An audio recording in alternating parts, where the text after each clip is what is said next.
wanatasnia, lakini pia kwa Watanzania wote ambao walikuwa karibu na MC Pilipili. Taarifa za msiba umezipata ukiwa wapi?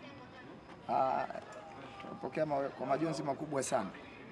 Kwa majonzi makubwa sana kwamba MC Pilipili hatunaye. Simu mbalimbali zikaanza kuita, makundi mbalimbali ya sanaa, na wanapomjua MC Pilipili,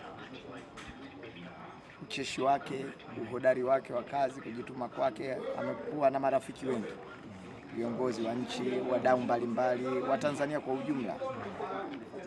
Tukapokea hizo, tukampigia mheshimiwa mbunge. Kiukweli nimpongeze sana Mheshimiwa Anthony Mavunde, amekuwa mstari wa mbele hapa mpaka hapa usiku unapofika hapa tumemkuta mheshimiwa mbunge.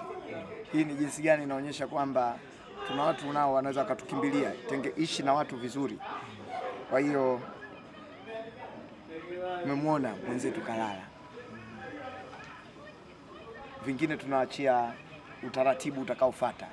Lakini kikubwa mwenzetu kapumzika. Tunashukuru watu wa awali waliokuja kutupa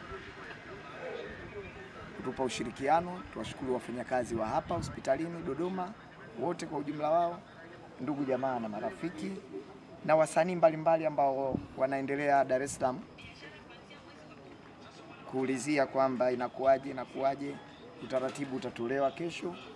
Kikubwa tumuombee mwenzetu, Bwana awe naye.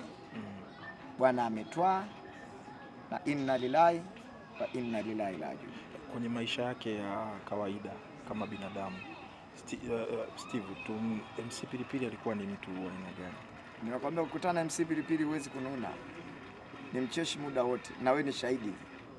Hapa tuongelei kwa sababu tunasema amekufa. Tunaongelea reality ya mtu.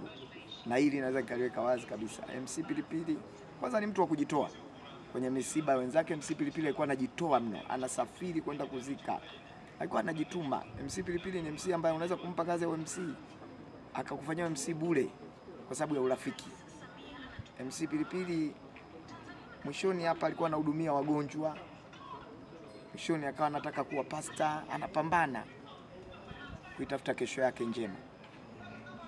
Lakini yote mimi niko Dodoma hapa, nimefika mochwali hapa, MC kalala.